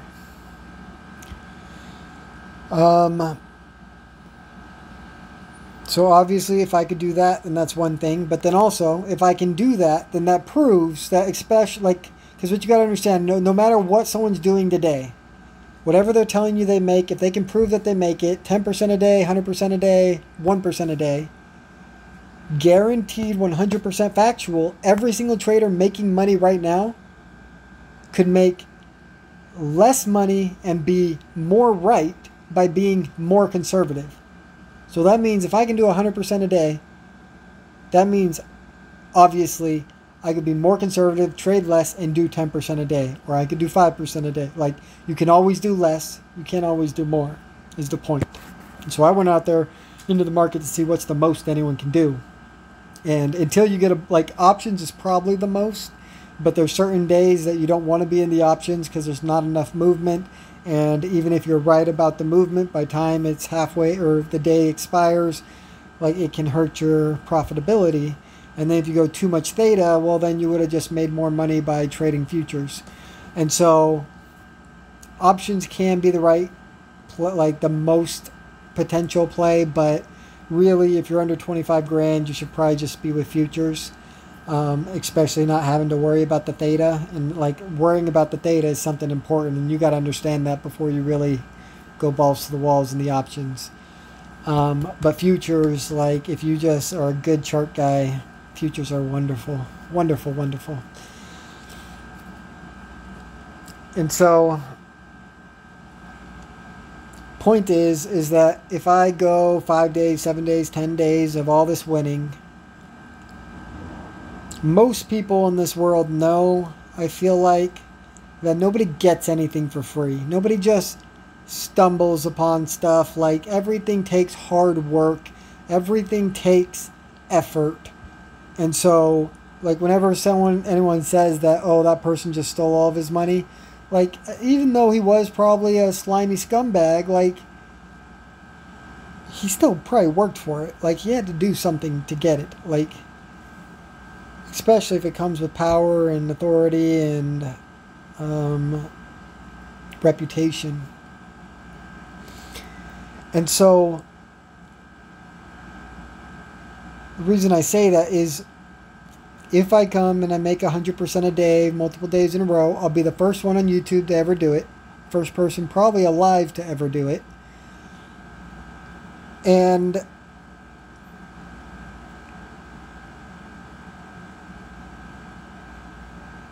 knowing that being able to do that is a guarantee that that person becomes the richest person on earth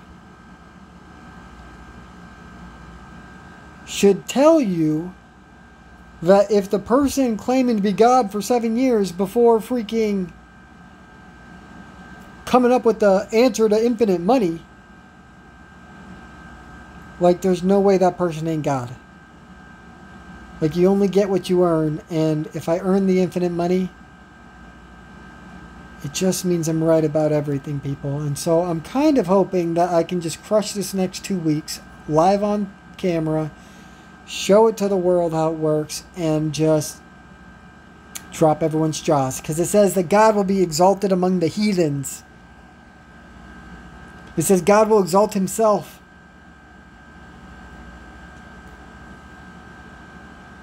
And so,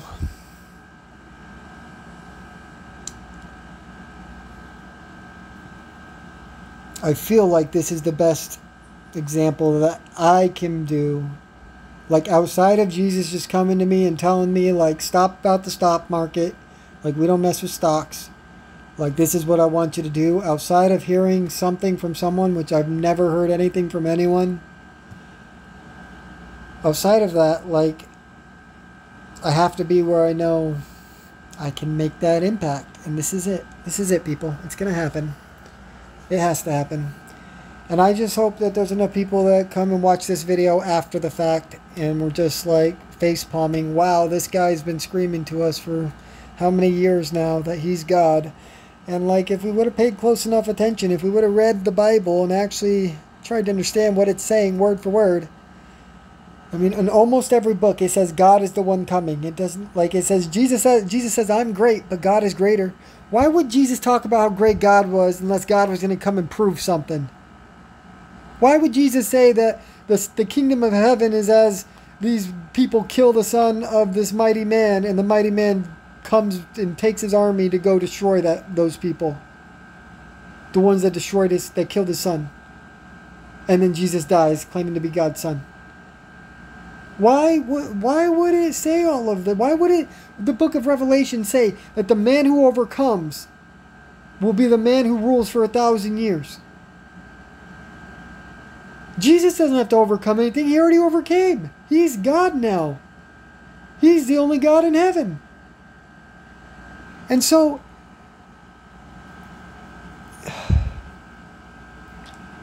I just don't understand how you guys don't understand that first, God is the one that's obviously coming back, and second, that he's coming back an imperfect man in the worst possible world. Literal Babylon.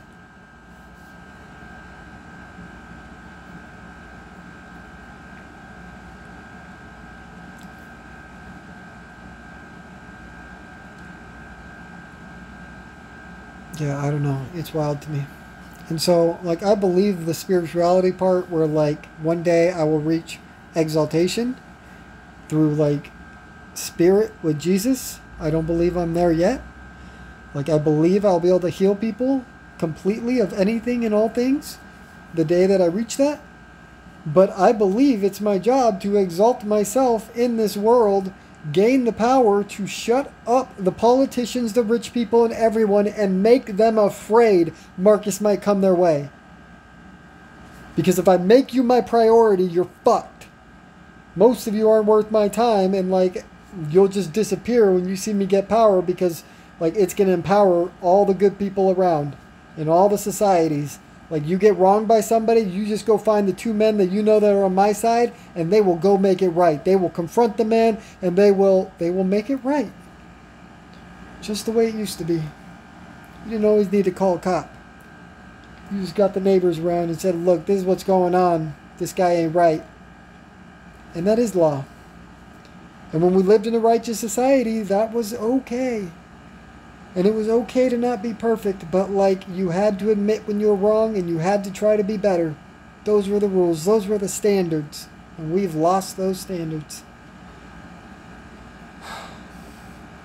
And so, the sign in the heavens seen on my birthday, September 23rd, 2017.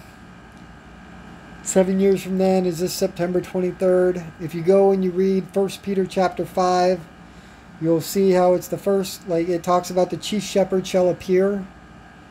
And then if you understand that Jesus is now God, because, like, in the New Testament it talks about how Jesus is the Father, even though Jesus and everyone call him the Son. Well, it's because Jesus was the Son, died a perfect man to become a God, knowing that God is coming down to become the Son.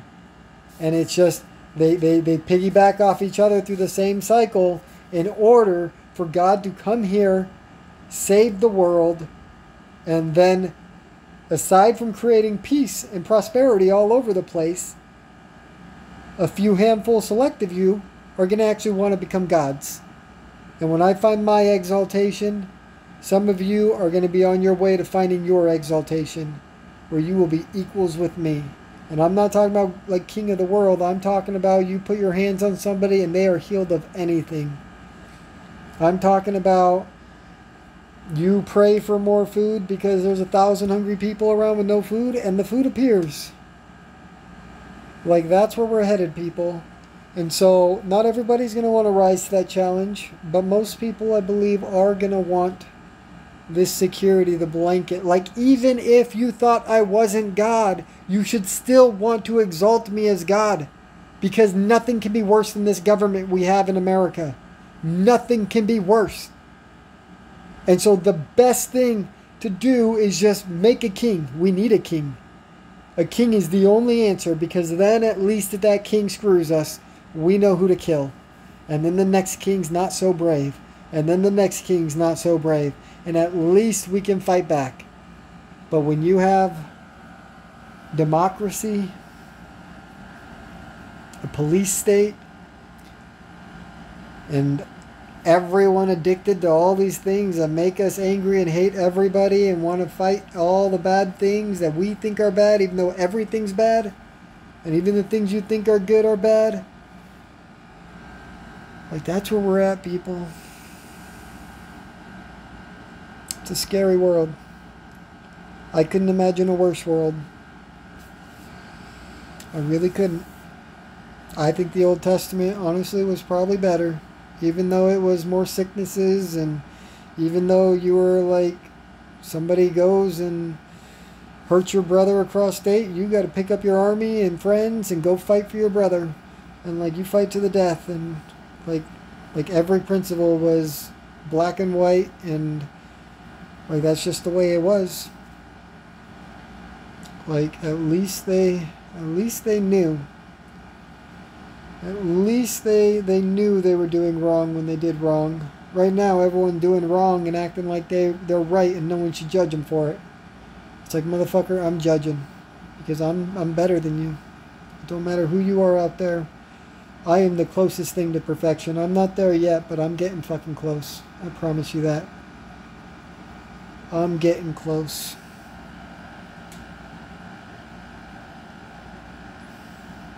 But if you go read 1 Peter chapter 5, where it talks about the chief shepherd coming, it's got my name in the last verse. It says, Marcus, my son, something like that. And Peter don't got a son named Marcus. You got to understand, 90%, like, I don't know if it's 90%, but a lot of the Bible, even if it's an apostle writing it, like, it is the word of God. It is God speaking, or is Jesus speaking. And you got to think of it that way. And so when it says Marcus, my son, it was just like when, like, if it were to say Jesus, my son. And so the point is that Jesus is God. Marcus is, like, Jesus is elevated to God of heaven as God comes down, the creator of all things. And literally the Bible foretold that it would be a child named Marcus. And you guys don't see the Bible that way yet because you're not smart enough. But if you read through the Bible and you find out how perfectly true it is that I'm saying about God being the second coming, and how he's coming back an imperfect man, and how I'm the one relaying this message to you, and how I'm the one to discover this message, and nobody else is saying it but me, and my name happens to be Marcus, and I happen to be claiming to be God since I was 23. Like, once you put all that together, it becomes an undeniable fact that I am him. And boy, oh boy, did this life suck. The Bible wasn't lying. Gave up everything good that ever came in my life just because it felt like I was going to stop and be stuck where I was for forever. And it was like, no, this can't be my life. There's got to be more to life than this. Like, I got to be able to have a bigger impact than what I was having. And so if you guys know, like, psychology, you'll know that, like, everyone on this earth that's working a hard job, paying for their family, and doing all these things that are supposedly the right things are the biggest cowards. I mean, I don't know about the biggest cowards is the right answer. Like, obviously the guys stealing and taking advantage of the poor, and Like, those guys are bigger cowards. But when you live in a society that manipulates and lies and steals and cheats every corner that they can, when you truly live in that society, you are obligated as a man. If you claim to be a man, you are obligated to fight back in the most effective way possible. Whatever that means. But it is an obligation. Supporting a politician, never going to solve that problem. Like running for a local office, never going to solve a problem. So, unlike all of you, I sat back at the age of 18 and said, fuck college. Like, I see a garbage world, and I want to be on top of it so I can start making things better. And the only way I can do that is with money. So I went straight into door-to-door sales. Instantly, 18 years old. Right out of graduation.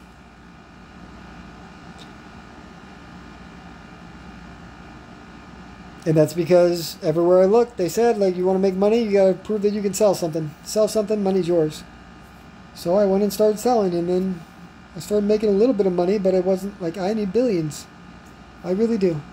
I'm never going to sit and think about what I can do with my life, or what I should do with my life, or how I can help other people until I have the resources to fucking do it. And $1 million's never going to be enough. 10 million's never going to be enough. 100 million is never going to be enough. $1 billion, maybe enough to get started.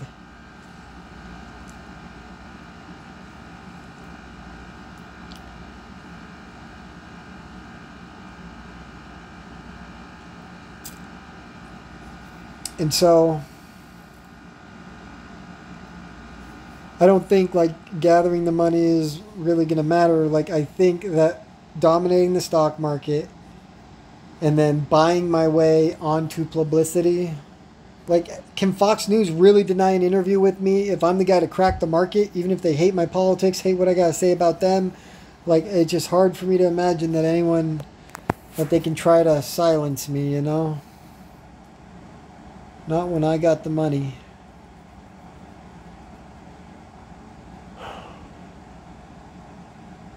I'm pretty sure it's happening, people.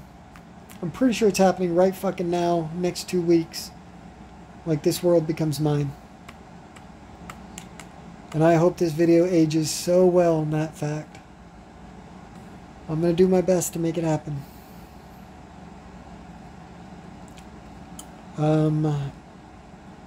But if I lose my money, if I lose the first trade on Monday and then the market crashes Monday, Tuesday, Wednesday, then my options will pay out.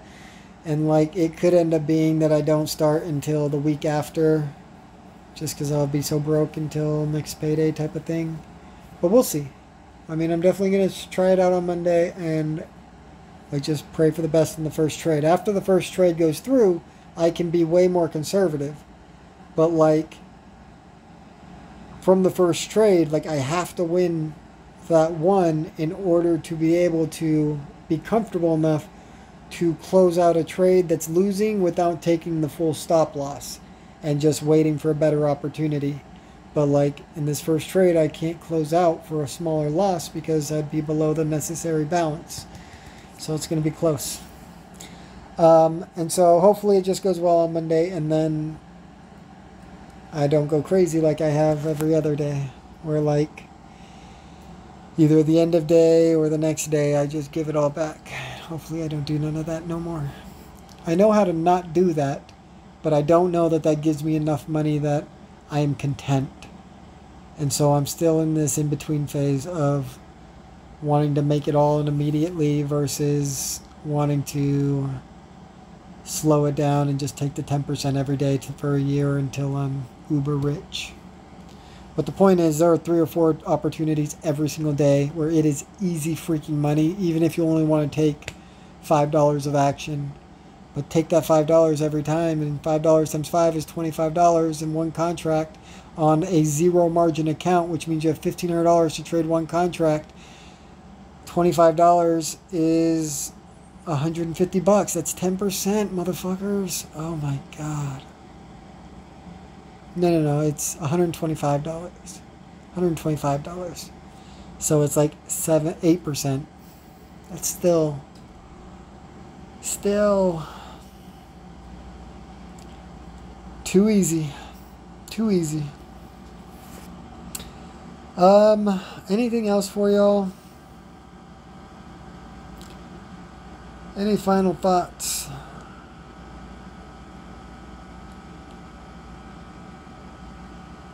I guess we'll leave it there.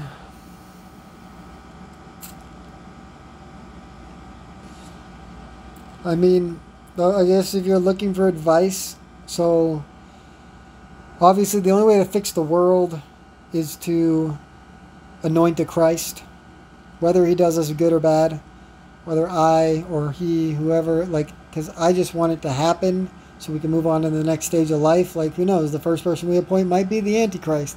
From the way that I read the Bible is that Christ is going to come and that almost all societies are going to love this guy and like they're going to rally around him and say that's our leader, everyone else can go get fucked. And like all these people getting fucked go to their own little society of devils that don't want anything to do with the guy claiming to be God, and they build their own society and they like basically create their own death. And anyone that puts a microchip in their body is gonna die. Maybe not your body, but definitely your brain. The Bible's very clear. The mark of the beast is very clear. The point of this technology, the point of AI, integrating it into the brain chip, is to make you more like God, less terrible of a human being. And there's only one way to do that. It's a fact of life. And so their little society that they create, unless you get their little chip, you're not going to be able to participate with them. And instead, you're going to have to join the good guys, where you actually get punished for bad things. And nobody's scared to talk about when they've been victimized, because they know everyone will stand up for them and fight for them. If we lived in that society like it used to be, it'd be okay. But it ain't like that. Not today.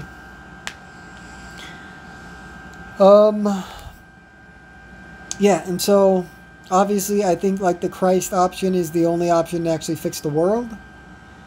But at an individual level, like 1 second without religion, if I was just speaking advice of what I've learned in all my 34 years of experience in building 5 different businesses, the fact of the matter is, every single family, I don't care if it's the grandma, grandpa, I don't care if it's the mom or dad, the brother or sister, the fucking child, the fucking cousin, like whoever lives in your house, every household should have somebody trading stocks full time. And by stocks, I mean trading futures on the S&P 500. Go study all the things that you go learn from other people. Go sit at the fucking computer, paper trade for a week. Only trade the absolute best opportunities you see, where you think you're at a trend high or a trend low before a new trend begins. And only trade those trades. Set a $5 stop loss every trade you make, and watch yourself win so fucking much. And again, 10% a day in a year, you are mega billions, I believe $1 trillion. Starting with like $500. So, yeah. I think like if you're really desperate to get out of the rat race, that's the only way. It's the only way I've seen. That requires no capital, no unfindable knowledge, or no paid knowledge. Like you don't got to pay someone to study or anything like that. There's enough out there to get you started, and then you just go watch the price action and you'll start seeing the patterns. Like the idea that like if I had kids, they wouldn't be going to school, they would be at home trading every day. And if they were losing money, I'd make them paper trade. If they're winning money, I'd give them real money. Like just that simple. Just that simple. If they're doing homeschool, like I'll fucking help them with their computer homeschool, but that shit's so basic, like your kid shouldn't need help with that. But like maybe even do it for them just so you can do it. Just so they can trade if you don't want to trade. But somebody got to be trading. I mean, you really don't, because I'm going to come and do it and take care of everything for everyone. But like, if I failed, it's your only hope. Only hope to get out of the rat race. Trading futures on the S&P 500. I wouldn't touch the NASDAQ. I would stick with the S&P 500. More predictable, less movement. Yeah. I mean, in theory, you want more movement, but if you're wrong about the trade, the more movement can hurt you. So I prefer the less movement when it's consistent movement, you know. But now that the volatility's up, S&P is moving so much that, like, the difference between the NASDAQ is negligible. Especially when you factor in the margin rates. You gotta have more margin for NASDAQ than you do S&P 500.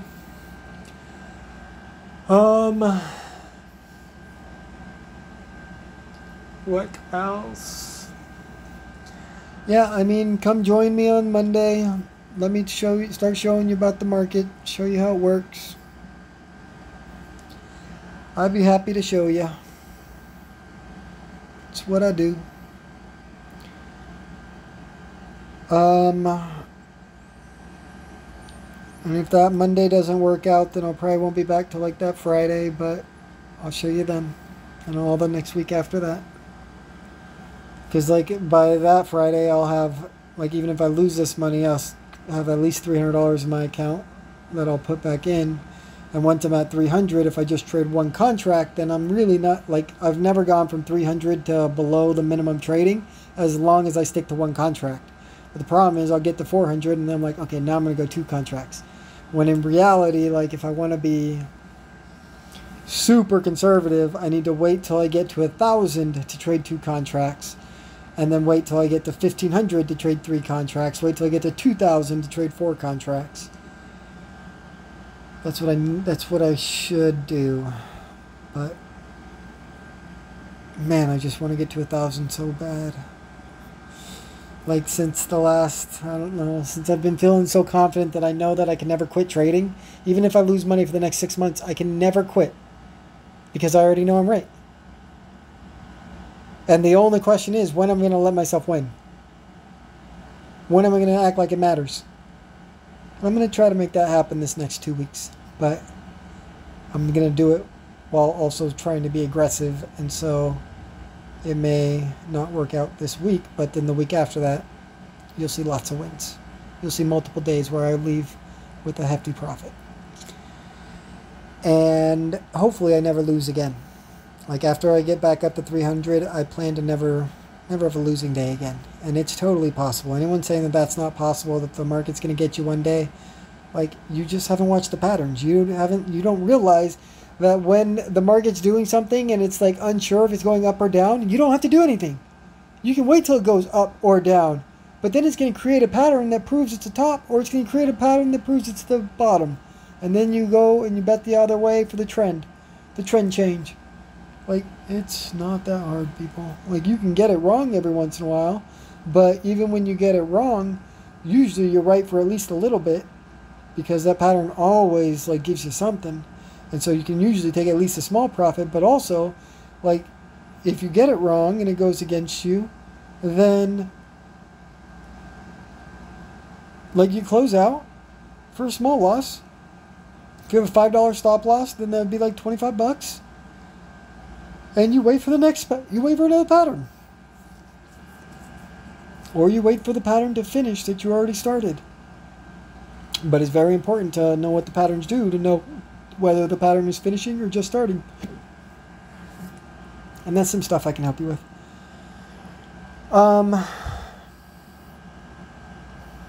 Anything else? I think I'm about talked out. Can't believe this went on for 2 hours. Like, what have I even said?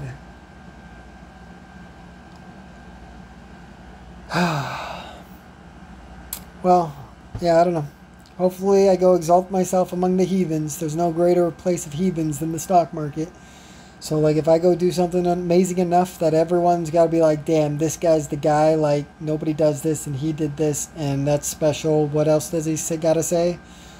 Like just that coming from like Donald Trump, Mark Cuban, and all these little fake posers is enough to set me off like wildfire. And once the people see me, they're gonna love me. Once you like, there's a lot of stories in my life where you could hate me for the one story that you hear, but once you hear the full story, it's like, damn, like this guy literally comes to dabble in all the bad that everyone else just like freaking gets devoured by, overcome, like takes over their lives, and until they die or end up in jail or something.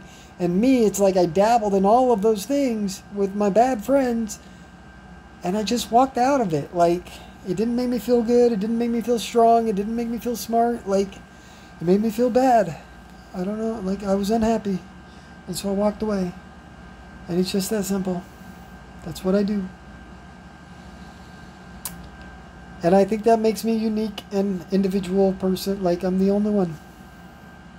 I'm the only one that sacrificed every great opportunity I created in my life. I'm the only one that gutted out all the evil that I dabbled in.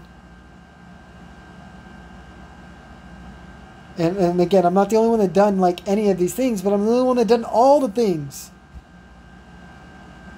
Like the reason like the person you see claiming to be Jesus is living in his mom's basement and like literally claiming to be Jesus with nails in his hands, and he remembers the pain. Like the reason that's what you're seeing on Dr. Phil is because that's the only type of person willing to do it, because he already has nothing. But I was saying this shit when I had something.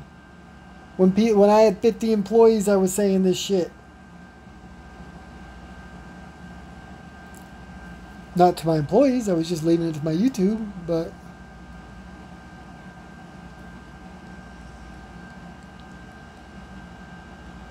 yeah.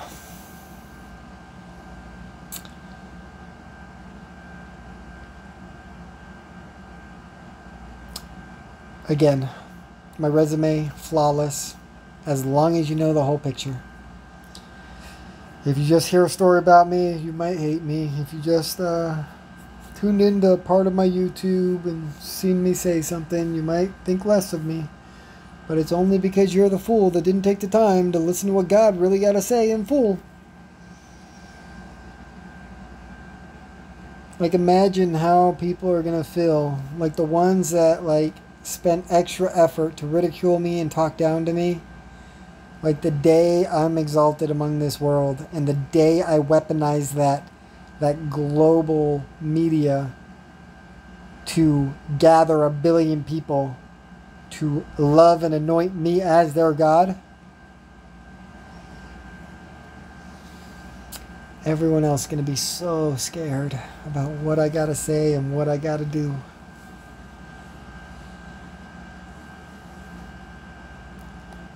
And if you're curious to know what I got to do, it's end the ways of the rich people. That is step one. That is the promise of the Bible. God will come and end the ways of the rich and wicked people.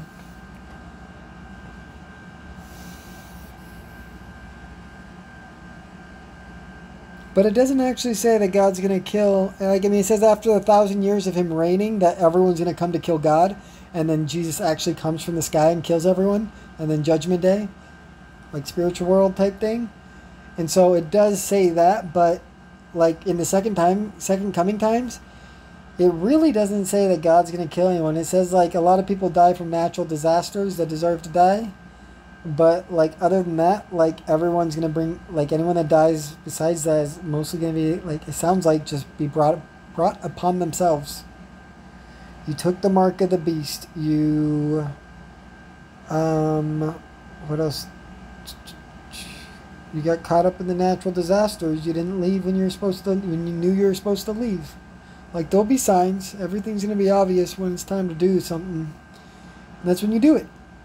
Now, I'm going to summarize or end this video for real this time about why I'm making this video, because I really planned on like not doing videos anymore and just like hitting the market every day until I beat it eventually, and then coming and saying, hey people, come love me. But the world's so dark, so evil, so bad. I feel like maybe I can come here and be a small hope to somebody. And then also, I was reading the book of Psalm, and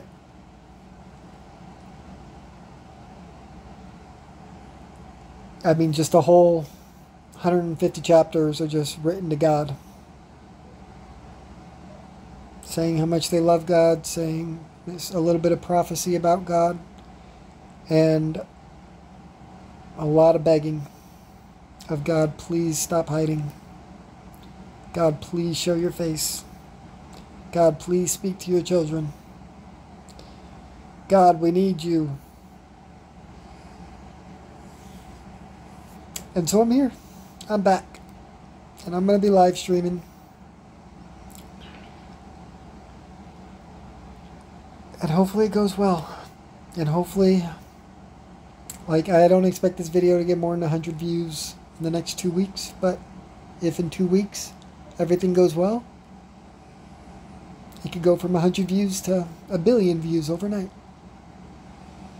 YouTube only got 1 billion users, but this video got 2 billion views because a billion new users signed up just to see who this guy was claiming to be Christ, and then doing something about it. Because I can do something about it. But I need the authority. And they will respect my authority. I mean, they'll respect anyone's authority that you guys anoint as one people, your Christ. Like, President of America loses all power. Every politician scared to speak. Scared to be judged for their weak and pathetic actions.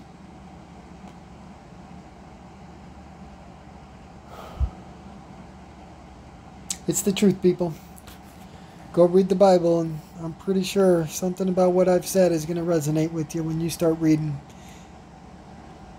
And then, if it does, and you see it the way I see it, the only way to actually interpret it, because if you're actually reading it, like if you read it as if no one's ever told you anything about Jesus, and you just go read the Bible, there's a 0% chance you can assume Jesus is the one coming in the second coming, when it says 1,000 times it's God. You had Paul, who used to be known as Saul,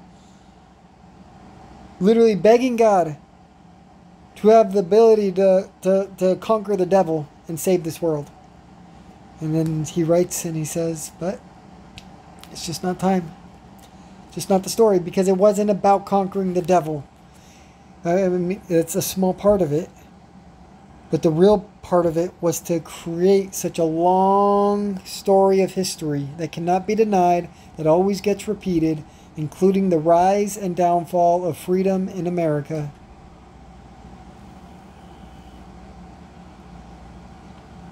Which is like the biggest thing. Like, without America, none of it was possible. And so America led to Mormonism, which led to me. It's a fact of life.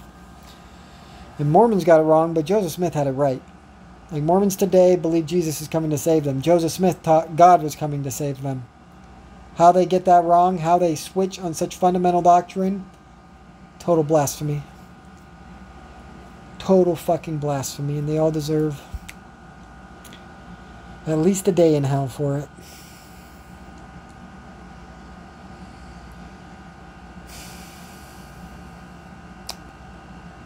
And so yeah, Solomon just, the whole book was just saying that I should be out here and I should be saying something and I should be doing something. And I've been doing something. I mean, I've been working my ass off. 6 straight months of just losing every single day trading the stock market. And it's not because I wasn't winning. It's just because no matter how much I won, I wasn't ready to win. Like there's a spiritual thing inside of me that, like, I don't know what it is, but it just wasn't ready. But I'm gonna try to be ready this time. Am I ready? Who knows? Only Jesus knows.